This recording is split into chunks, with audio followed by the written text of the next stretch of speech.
The afternoon sunlight streamed through the tall windows of Millfield County Courthouse, a building steeped in antiquity and power. Built over a century ago, it stood not only as a symbol of justice but also as a repository for generations of simmering injustices. In the oppressive atmosphere of the courtroom, Judge Henry Whitmore presided from his elevated seat, his cold gaze sweeping over those present. His long black robe added an air of authority. But to Marcus Carter, seated at the defendant's table, it symbolized the injustice he was about to endure. Marcus Carter, a tall black man with piercing eyes and a straight, unyielding posture, betrayed no emotion, though anger and frustration churned within him. He knew that showing it would only worsen his situation. This trial was not about truth or justice. It was a carefully orchestrated performance, its outcome predetermined before Marcus even set foot in the courtroom. The prosecutor, a middle-aged man with a commanding voice, took the floor, passionately presenting the so-called evidence in a murder case. The victim, a white man, had become the reason for the accusing glares now directed at Marcus.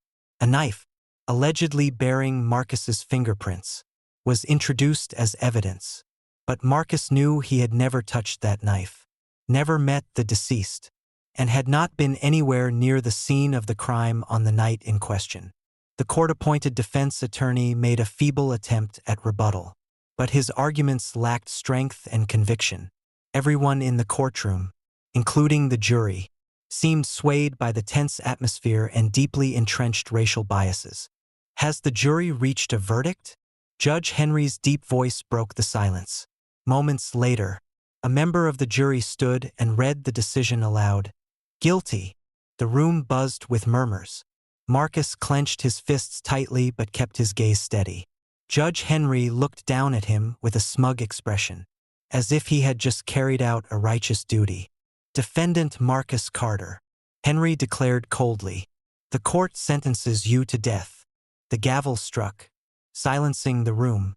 To Marcus, the sentence was more than just a gross miscarriage of justice. It was a glaring testament to the corruption of the system. Yet, in the back of his mind, a plan was already beginning to take shape. Judge Henry Whitmore returned to his luxurious home atop a hill, where he could overlook the entire town of Millfield. The grand house, built from white stone with towering columns, was not just a residence but a symbol of his power and superiority.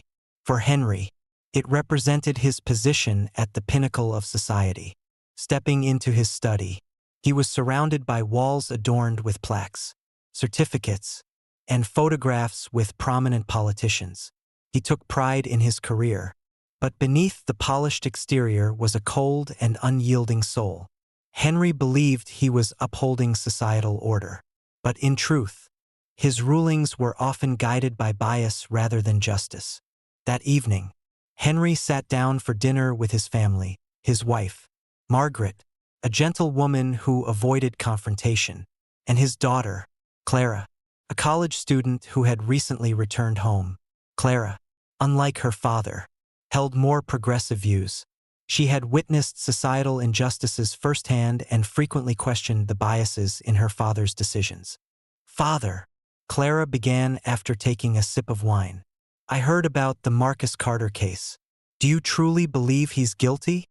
Henry set his knife and fork down, his expression darkening. Clara, you don't understand. People like him are always getting into trouble. This isn't the first time I've seen this. But don't you think the legal system can be wrong sometimes? Have you ever considered that he might actually be innocent? Clara countered, her voice tinged with frustration. Henry remained silent, offering no response.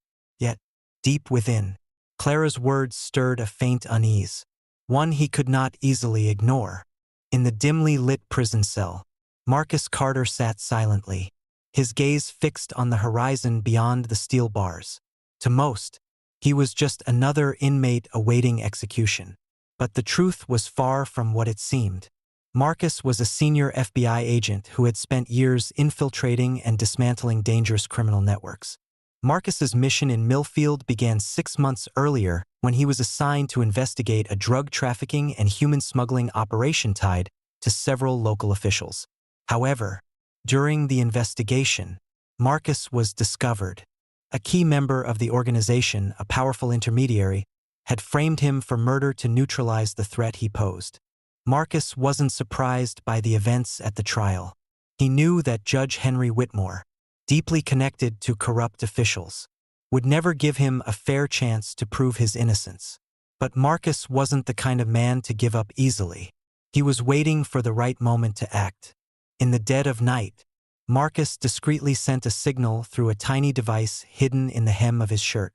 This device was his only means of communication with his colleagues at the FBI. He knew they wouldn't abandon him. His mission wasn't over, it was only just beginning. Rachel Evans stepped into her small office, where the glow of her desk lamp illuminated the stacks of documents piled high. Rachel was a young, passionate lawyer who believed that justice must be served, regardless of societal biases or the pressures of power.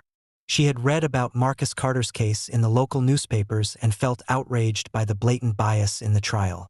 No one wanted to defend Marcus, fearing the potential repercussions. But Rachel was different. She decided to take on the case despite warnings from her family and friends. Their first meeting took place in the prison visiting room.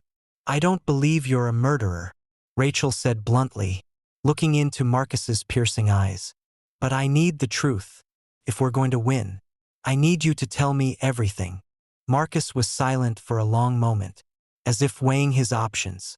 Finally, he said, "I'm not just Marcus Carter. I'm an FBI agent. And this case isn't just about me. It's about an entire corrupt system." Rachel was stunned. She realized the case was far bigger than she had imagined. But instead of feeling discouraged, she felt a renewed sense of purpose and determination to fight. News of Marcus Carter's case spread throughout the town of Millfield, igniting a wave of controversy.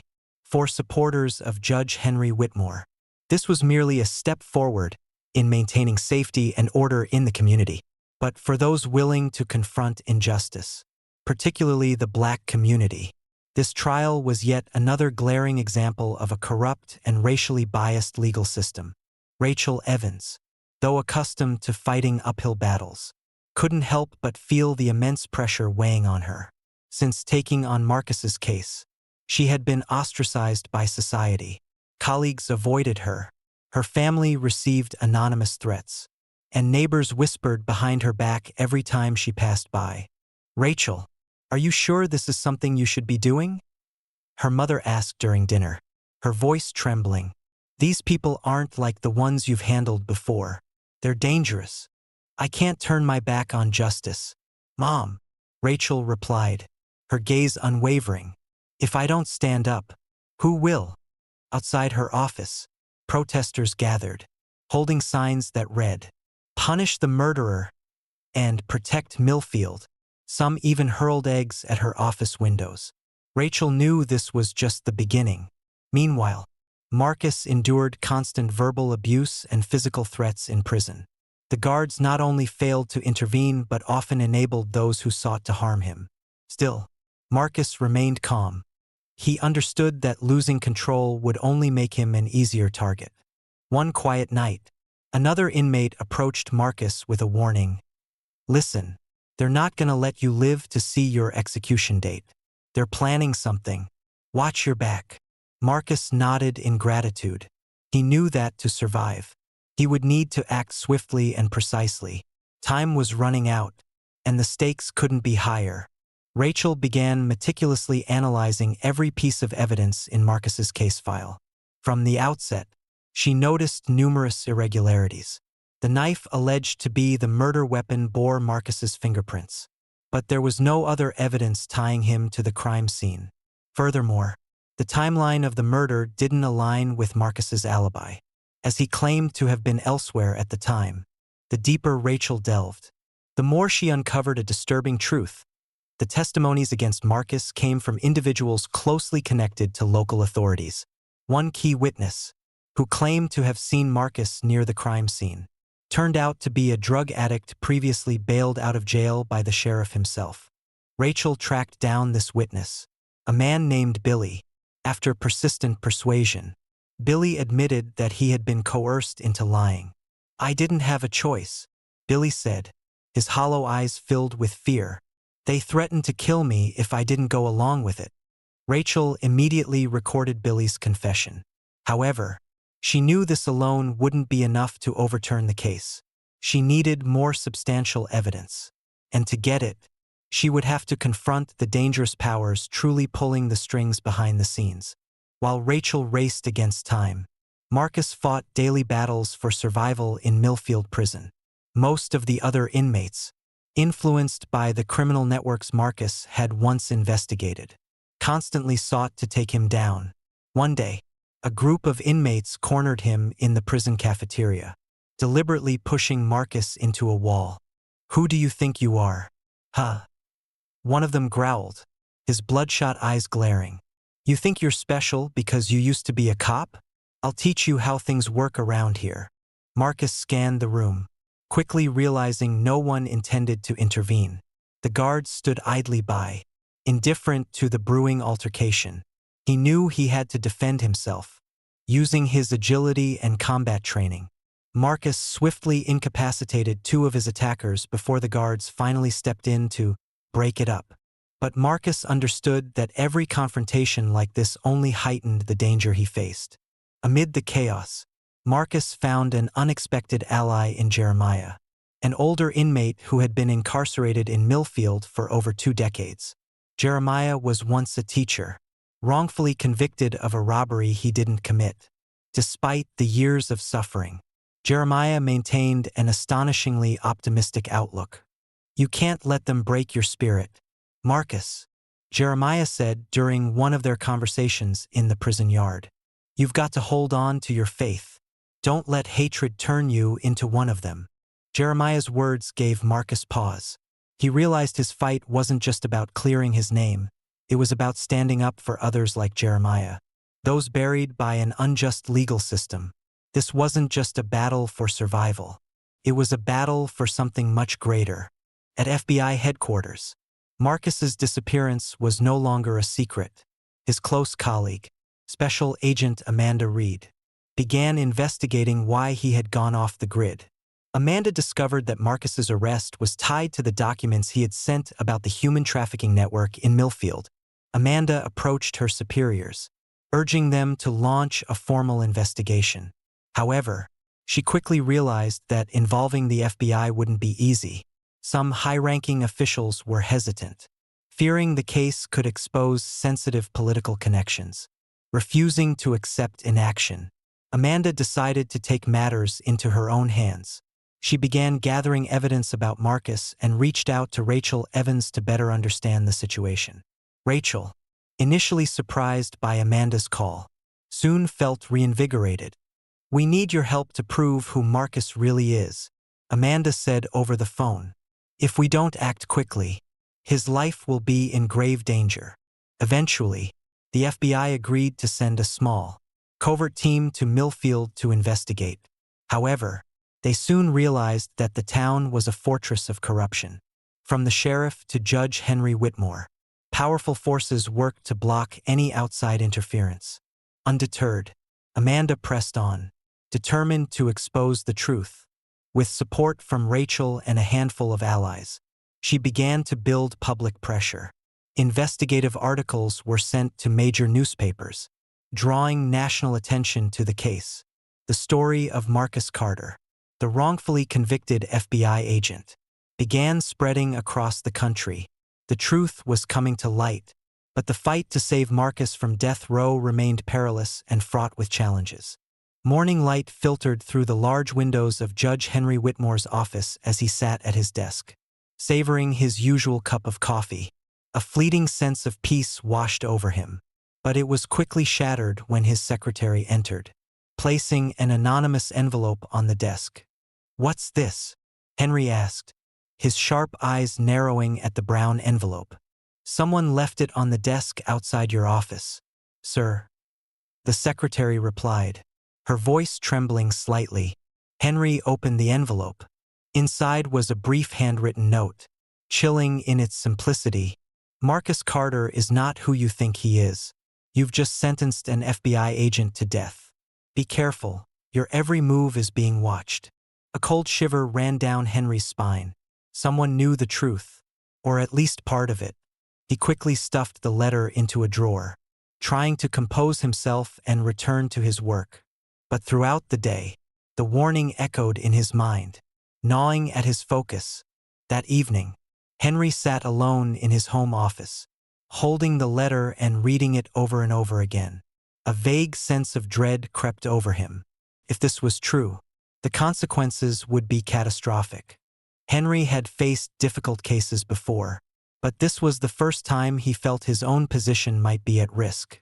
He pulled a file from his desk, the case file for Marcus Carter. For the first time, he scrutinized the evidence closely. Each line of text, each photograph, forced him to confront the glaring inconsistencies. The knife with Marcus's fingerprints, oddly, contained no other DNA traces. The witnesses, every single one had either a motive to lie or appeared to have been coerced.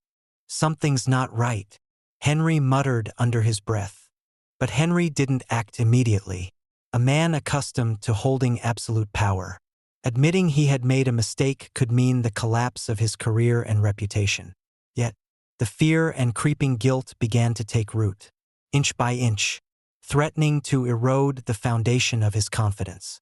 Rachel Evans stepped out of her office, doing her best to avoid the curious gazes and murmurs from the crowd of protesters still gathered outside. In recent days, the pressure on her had intensified significantly. She had received anonymous late-night phone calls, threatening letters delivered to her home, and most recently, her car had been vandalized. But none of it deterred her. That evening, as Rachel drove home on an empty road, she noticed another car following closely behind. At first, she thought it was just a coincidence, but after she turned onto a smaller road, the car stayed on her tail. Rachel's heart began to race. She tried to remain calm and pressed on the accelerator, but the other car matched her speed.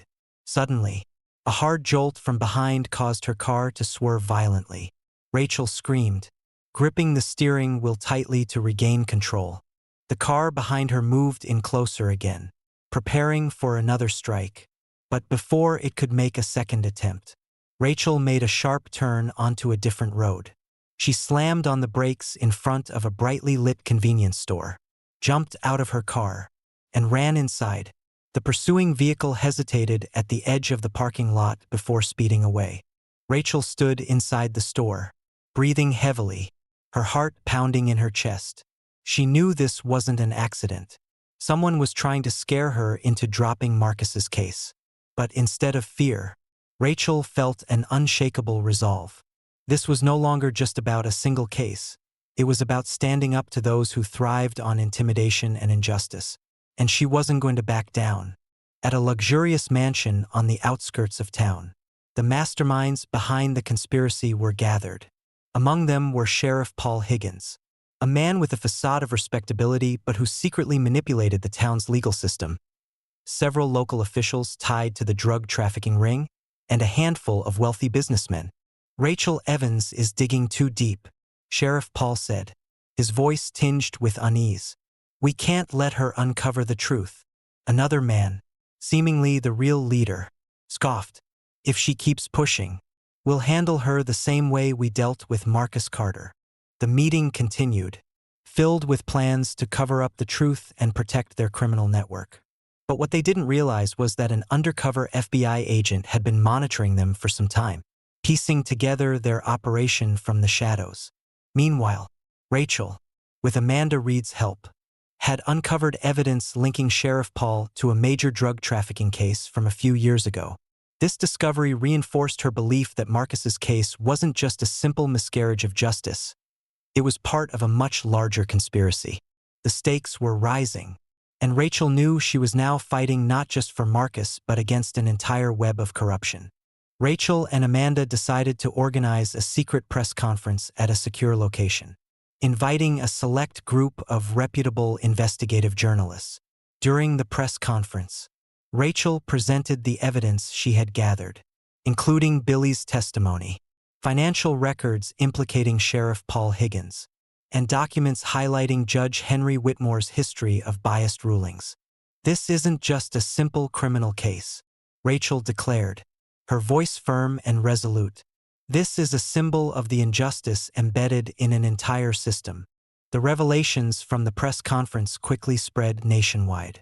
Journalists began digging deeper, interviewing townspeople and publishing exposés that laid bare the dark truths about Millfield. Meanwhile, under Amanda's leadership, the FBI officially launched an investigation into the corruption network within the town. A task force was deployed to Millfield, systematically arresting those involved, from local officials to notorious criminals.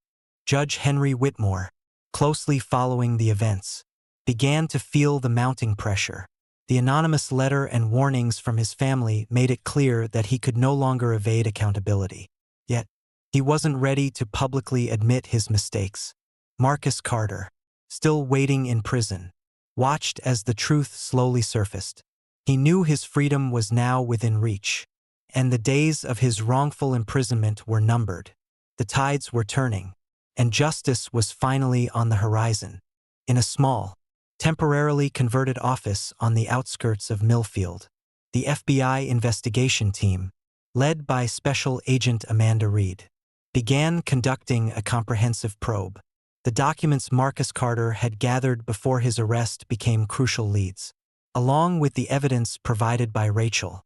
However, Amanda knew that breaking into this corruption network wouldn't be easy.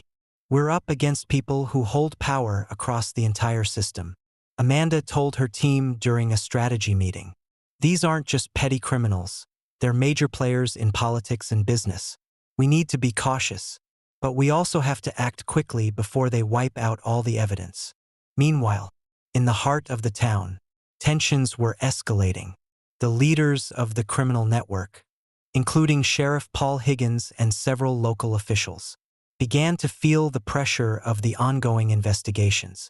Some of them had already prepared escape plans or started destroying incriminating evidence. "The FBI is closing in on us," Paul said during a secret meeting with his accomplices. "We need to eliminate every threat immediately, including Rachel Evans and anyone else who dares to oppose us." What Paul didn't know, however, was that the FBI had planted an informant within his inner circle. One of Paul's most trusted associates had been quietly working with the FBI, providing critical information about secret meetings and the locations of key documents. The walls were beginning to close in, but the fight was far from over. In his hilltop home, Judge Henry Whitmore spent sleepless nights. He knew that the corrupt network he had silently protected was beginning to crumble. Allies who once stood by his side were now becoming threats. But more than anything, Henry was haunted by his decision in Marcus Carter's case. One evening, as he sat in his private library, Henry opened an old journal he had written in his youth. In the yellowed pages, he saw the image of a young man filled with ambition and ideals. Back then, Henry had dreamed of becoming a fair and just judge, someone who would reform the legal system and bring justice to everyone. But over time, personal ambition and societal pressure had turned him into a completely different person. "I've strayed too far," Henry thought to himself. Dreams of Marcus's trial repeatedly invaded his mind. The resolute eyes of Marcus, his unwavering gaze, haunted Henry every time he closed his own. Finally, Henry resolved to act. He began collecting documents related to cases he had presided over, including those he knew had been tainted by wrongdoing. Henry also started drafting a lengthy letter to the Department of Justice, admitting his mistakes and requesting that Marcus Carter's case be reopened. He knew that this action could destroy his reputation and career, but he could no longer live with the weight of his guilt. In Millfield Prison, Marcus's situation grew increasingly perilous. A group of inmates, incited by outsiders, had devised a plan to eliminate him before he could be exonerated. One night, as Marcus was asleep, 2 inmates sneaked into his cell with the intent to attack. However, Marcus, with his sharp instincts and years of training as an agent, quickly subdued them. The commotion drew the attention of the guards. But instead of intervening, they stood by, as if waiting for a bloody outcome. Realizing his life was in imminent danger, Marcus decided he could no longer wait. With the help of Jeremiah, the elderly inmate he had befriended, Marcus began planning an escape. Jeremiah, having spent decades in the prison, knew its every corner. He provided Marcus with critical information about the guards' routines and potential escape routes. On a rainy night, Marcus put the plan into action. With Jeremiah's assistance, he escaped from his cell and slipped through a hidden tunnel leading out of the prison. Before leaving, Marcus left a note for Jeremiah. "I will return, not just to clear my name, but to free people like you." Now free, Marcus immediately contacted Amanda and the FBI. He knew that time was running out. His fight for justice had only just begun. The next day, shocking news spread across the town of Millfield. Judge Henry Whitmore was officially under investigation by the FBI. From the documents Henry himself had sent to the Department of Justice, the FBI uncovered links between him and biased rulings, along with other misconduct. Henry was summoned to court, not as the judge, but as the defendant. For the first time, he sat in the very seat he had once presided over with absolute authority. Crowds gathered outside the courthouse, some angry, some smug, and others relieved to see justice finally being served. During the trial, Henry didn't attempt to defend his actions. Instead, he confessed to everything. "I made mistakes. I allowed prejudice and ambition to cloud my judgment, and I am ready to face the consequences." Henry's downfall struck a powerful blow to the corrupt system in Millfield. Other officials, including Sheriff Paul Higgins, were also arrested in the following days. Thanks to the efforts of Rachel and the FBI, Marcus Carter was officially exonerated. He walked free to cheers from supporters, becoming a symbol of the fight against injustice. The day Marcus Carter was freed was an emotional one, not just for him, but for everyone who had fought for justice. Rachel Evans stood outside the prison, waiting for Marcus to step out. When he emerged, his eyes still shining with the determination she had seen the first day they met, Rachel felt as though the heavy burden she had carried was finally lifted. "Thank you," Marcus said, his voice filled with sincerity as he stood facing Rachel. "I wouldn't be here if it weren't for you." "This isn't just my victory," Rachel replied, her eyes glimmering with joy. "It's a victory for truth and justice." Journalists, justice advocates, and even former skeptics of Marcus gathered outside Millfield Prison to witness the moment. The crowd chanted his name, and news outlets across the country reported on the story of a black man who overcame a deeply biased legal system to reclaim his freedom. Marcus wasted no time. After his release, he immediately joined the FBI investigation, providing additional information he had gathered before his arrest. He also appeared on television shows and interviews to share his story, emphasizing the systemic injustices that needed urgent reform. Rachel, meanwhile, gained national recognition as a courageous and steadfast young lawyer. Praises poured in, but she didn't stop there. Rachel founded a legal organization to assist wrongfully convicted individuals, with Marcus serving as one of the organization's key advisors. Together, they became symbols of hope and change, fighting tirelessly for a future where justice would be accessible to everyone. The FBI investigation, bolstered by information from Marcus and Rachel, exposed the entirety of the corruption network in Millfield. Sheriff Paul Higgins was arrested alongside several other officials, including powerful businessmen who had backed illegal activities in the town. The FBI discovered that this network extended far beyond Millfield, encompassing drug trafficking, illegal immigration, and even money laundering operations. The investigation spanned several months, ultimately bringing dozens of key figures to justice. One of the most memorable moments was when Marcus faced Paul Higgins during an interrogation. Paul, no longer the powerful sheriff, was now a trembling criminal. desperately trying to justify his actions. "You think this system was made to protect people like you?" Paul sneered, his voice dripping with sarcasm. "You'll never change anything." Marcus met his gaze, his voice calm but resolute. "This system may not be perfect, but I'll never stop fighting to make it better. And the first thing I'll ensure is that people like you never get the chance to harm anyone else again." Marcus's response became a powerful symbol of determination in the fight against injustice. It encapsulated the spirit of a man who had not only survived a corrupt system but was now working to dismantle it piece by piece. While Marcus and Rachel continued their journey, Judge Henry Whitmore began his first days in federal prison. Once a man who wielded absolute power, Henry now found himself in a completely different world, one where he had no protection or privilege. Instead of wallowing in bitterness, Henry began reflecting on his mistakes. He spent his time reading, writing, and trying to understand the consequences of his actions. One day, he received a letter from Marcus Carter. "Henry, I hope your time in prison helps you find a path to redemption. You were wrong, but it's never too late to change. Redemption starts with accepting the truth and working to make things right." The letter deeply moved Henry. He decided to write a memoir, not to justify his actions, but to expose what he had witnessed in the legal system, its biases, corruption, and injustices. Henry's book, titled The Cost of Power, quickly became a significant document in the nationwide legal reform movement. In a video interview from prison, Henry admitted, "My greatest mistake was sentencing Marcus Carter, but from that mistake, I learned that justice is not something that can be manipulated. I hope my story serves as a wake-up call for others."